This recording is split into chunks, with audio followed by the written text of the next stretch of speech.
Hello guys, welcome back. Today we're going to be taking a new look at my final measure PvP healer build. I've posted a quick video about this before, but I thought I would go over it again because I've changed some stuff actually, and I believe it's in a better place right now. It's pretty optimized, pretty well set up, and I believe it's pretty good right now. So if you're looking to build final measure for PvP, this is the go-to build in my opinion. So let's get started by taking a look at what final measure does. So the 2-piece gives us exotic damage resilience, which is pretty good. It used to be better against predator players, but still pretty good. Protection from elites, I guess it's something if you're fighting in a crowded NPC area in the Dark Zone. The 4-piece is the grenade catch that can happen every 8 seconds. This is pretty solid. The 5-piece more EDR and more protection from elites, okay. But the 6-piece now gives amazing buffs to all teammates, all group members within 30 meters. When defusing a grenade. So for EMP and shock defuse you get 40% skill power, which is pretty throwaway to be honest, because most skills are determined, like the strength of most skills are determined the moment you use them. So this doesn't really come into use that often because it's only 8 seconds and you usually have skills on cooldown in that 8 seconds.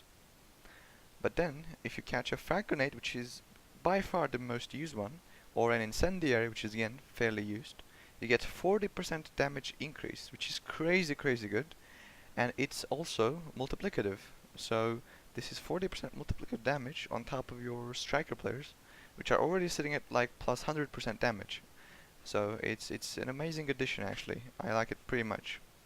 This is most likely the best part of the build. Then the flashbang and tear gas gives you 40% armor for 8 seconds, which is really good because it's also additive armor.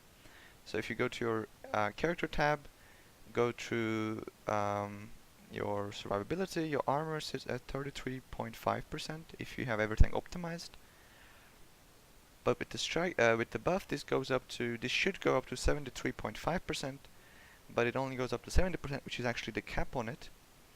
And it basically doubles your toughness. So my toughness goes from this to about 900,000. So it's really strong, but sadly it's not that often used because you don't really get that many flashbang or tear gas grenades in the Dark Zone. Also to keep in mind, the armor buff from the D3 is also 30% additive.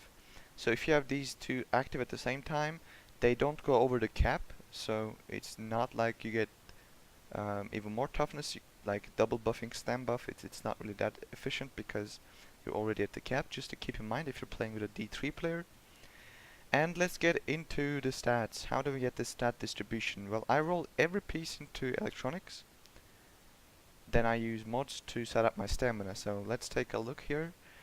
On the chest piece we have electronics, health, skill haste and ammo capacity. These are all things you should have. Skill haste, obviously you want to spam those heals, so that's pretty good. Health is just a really high amount, that's going to give us a lot of toughness. So health, skill haste and ammo capacity. Because we don't want to increase skill experience here, so ammo capacity is the way to go. The mask has skill power and burn resistance. I mean, there aren't many options on the mask for skill builds besides skill power, so we take it. Then there aren't many options for the miner anyways, we don't want like damage to elite, so we go with burn resist. And then I have electronics on it as well. So the knee pads have health again, and electronics with the burn, shock and disrupt resistance, which I think are the best 3 resistances you can get on here.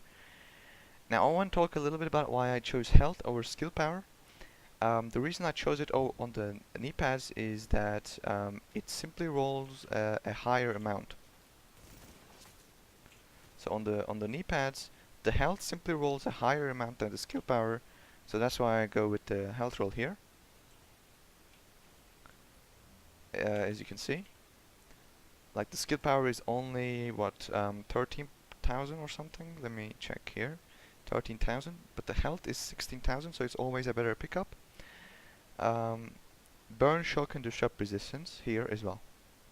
Then moving on to the backpack, I also have health on the backpack and not skill power, because it's, even though it rolls the same amount with skill power, as you can see it's exactly the same, I go with health.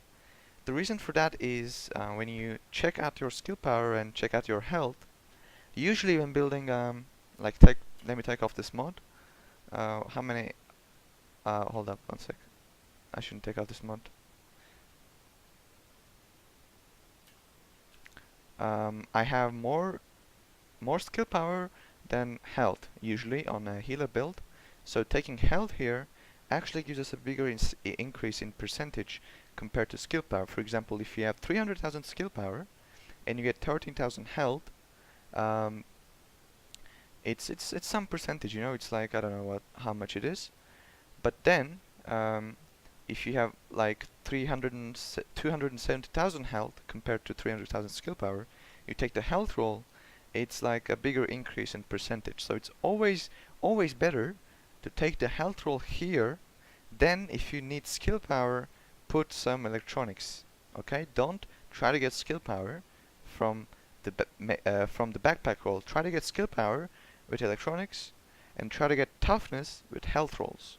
That's why it's always more efficient to take health, because it's a bigger percentage increase for a single roll. I don't know, I try to explain it, hope you understand. But that's the reason we go with that. And the disrupt resistance, simply because the EMP sticky is way too common. So we're going with the disrupt resistance as well. We had it on the knee pads as well, so it's like 51% disrupt resistance or 50% disrupt resistance, which is pretty good. The gloves, it's skill haste obviously with electronics. Then I go with crit chance and assault rifle damage. These are the best two talents you can get to increase your damage. Why do you want to increase your damage and crit chance? Because you want to like kill the skill objects a bit faster. You know, you can shoot some turrets, shoot some stations. You know, you want to kill those things faster. Simply because of that.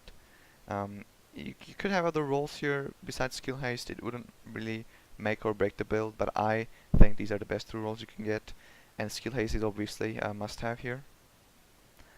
Then the holster also has skill haste, pretty basic. Then after rolling everything into electronics, I go with mods with stamina. Why? Because the mods I have with stamina are actually max in rolls, so it's 267, which is the max amount you can get on any mod.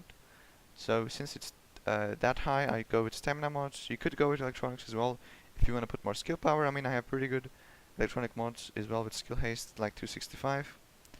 But I go with stamina just to get max stats, and I like to have a little bit higher toughness.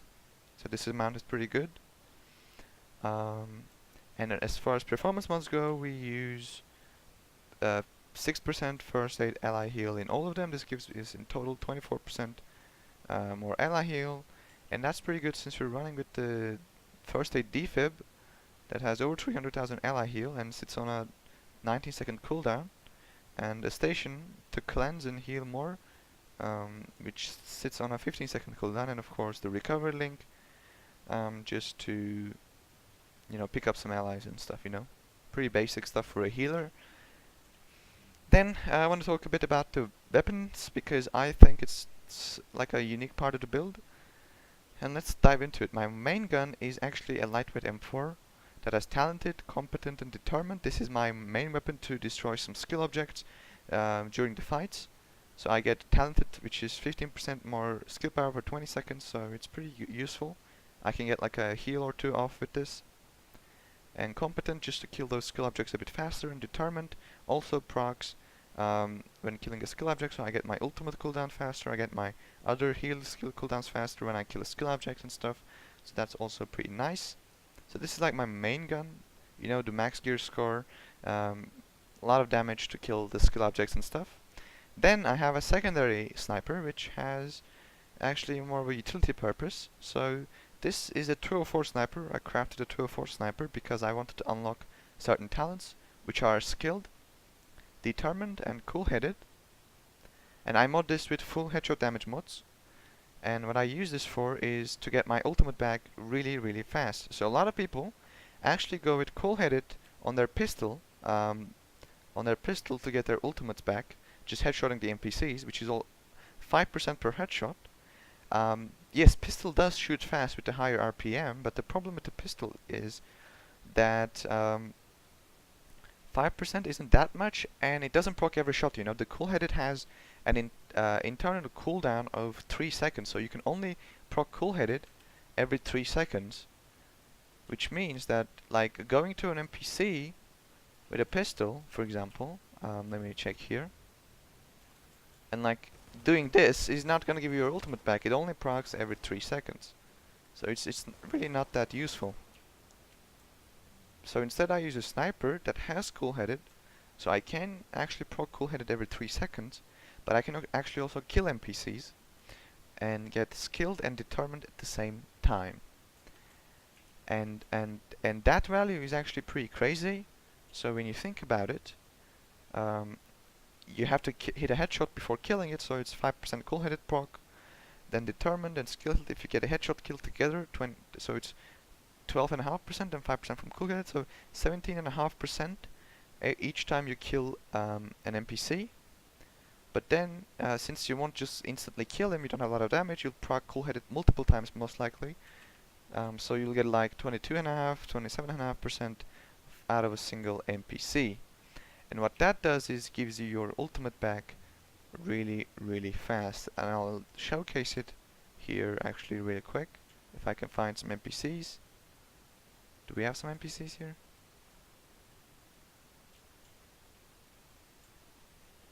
So it's just one. I'm just gonna ult.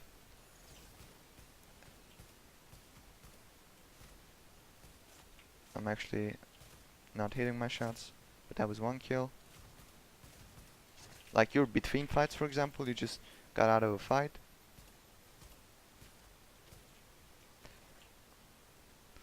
You can just go to the NPCs and like do this. It's 3 mobs and the ultimate is almost back. And it's not only like between fights, you can also do it during fights as well. If you just randomly find some NPCs.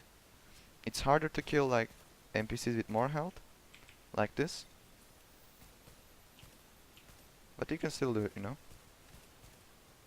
And we have the ultimate back with 4 NPCs. So the point was that, like for example, if you communicate with your teammates during the fight, you can just like, if some guy is downed, in the down state, you're not getting shot, what you can do is just like shoot him in the head a couple times, you get cool-headed, and if you finish him as well in the down state, bam, you get a huge buff towards your ultimate, which is also really, really good. Then, the final addition to the build is actually a double barrel sawed-off, which is again a 204 weapon that I crafted to unlock talents. It has sustained, determined, and predatory. So this is mainly to like when striker players or DPS players fighting up, they're dropping players.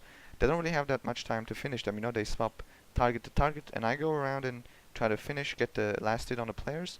And with each bash with this sawed-off, I get